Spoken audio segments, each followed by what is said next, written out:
Most faceless YouTube channels are dead within 6 months. Not struggling, not growing slowly, completely dead, abandoned. No uploads, no views, no future. And the creators behind those channels have convinced themselves that YouTube automation doesn't work, that the market is too saturated, that they just got unlucky. But here's what's actually happening. Those creators made the exact same mistakes that almost everyone makes. Predictable, avoidable mistakes that doom channels before they even have a chance. Meanwhile, the 10% who succeed aren't luckier or smarter. They just avoided those mistakes and did a few key things differently. So let me break down exactly why most faceless channels fail and what separates the winners from everyone else. The first reason faceless channels fail is niche selection based on what's popular instead of what's sustainable. Every beginner makes this mistake. They see channels getting millions of views in certain niches and think that's where the opportunity is. So they start a scary story channel because scary stories are blowing up, or they jump into whatever niche is trending that month. Then they're shocked when their channel goes nowhere. Here's what they don't understand. By the time a niche looks obviously profitable, it's already oversaturated. You're showing up to a party that's already ending. The channels succeeding in those niches started 2 or 3 years ago. The 10% who succeed pick niches differently. They're looking for rising demand with low supply. They're thinking about where attention is heading, not where it already is. And they're picking niches they can sustain. You're going to be making content in this niche for years. If you pick purely based on profit but have zero interest in the topic, you'll burn out, guaranteed. Successful creators pick niches at the intersection of growing demand, manageable competition, and genuine interest. Spend more time on niche research than you think you need. A week of research is worth more than 6 months grinding in the wrong niche. The second reason faceless channels fail is inconsistency disguised as strategy. A creator starts their channel, uploads 5 videos the first 2 weeks, then 3 videos week 3, then 2 videos week 4, then nothing for 2 weeks because they're discouraged. Then they come back sporadically, then they quit. When you ask these creators what happened, they have strategic sounding explanations. They were testing content styles, analyzing analytics, refining their approach. That's not strategy. That's inconsistency with a fancy excuse. YouTube rewards predictable, consistent publishing. When you upload sporadically, you're telling YouTube you're not reliable, so they don't promote you. The 10% commit to a schedule and stick to it no matter what. 3 times a week means 3 times a week, whether they feel like it or not, whether videos are performing or not. Here's what's counterintuitive. Consistency matters more than quality in the beginning.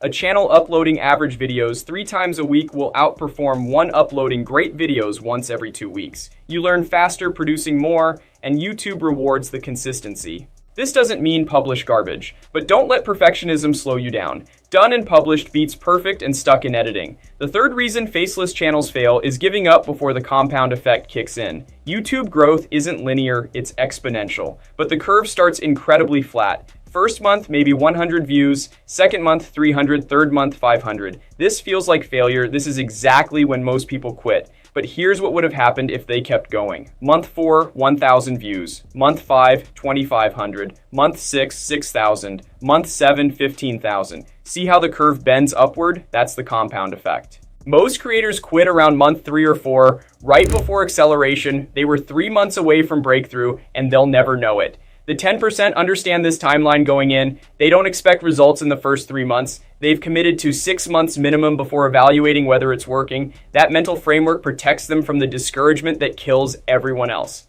The fourth reason faceless channels fail is copying format without understanding function. Beginners see a successful channel, copy exactly what they're doing, then get confused when it doesn't work. What they're missing is the why behind the what. That channel isn't successful because of their format. They're successful because their format serves a specific function for their specific audience. Maybe you see a history channel doing 20-minute deep dives and decide to do the same. But history audiences want detailed content. If your niche has viewers who prefer quick information, those long videos will tank. The format doesn't match what your audience needs. The 10% study successful channels to understand principles, not copy tactics. They ask why this channel uses this video length, why they structure videos this way. Once you understand principles, you can apply them to your niche in ways that make sense. Often the best strategy is doing something different from everyone else in your niche. Differentiation is how new channels break through. The fifth reason faceless channels fail is ignoring retention metrics in favor of view counts. Most creators obsess over views. How many views did this get? Why didn't it get more? They're constantly refreshing their dashboard. But views are the wrong metric. Views are determined by how much YouTube promotes your video, which is determined by retention.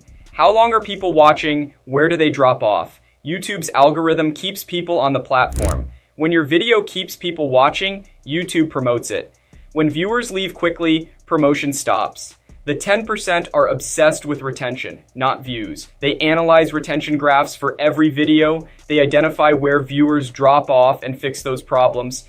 Look at your graphs. Losing half your viewers in 30 seconds? Your hook isn't working. Steady drop throughout? Content isn't engaging. Big drop at a specific moment? Something there is turning people off. Diagnose and fix in your next video. The sixth reason faceless channels fail is trying to scale before validating. The YouTube automation dream is multiple channels, outsourcing everything, passive income. Nothing wrong with that, but people try to jump there before proving their concept works.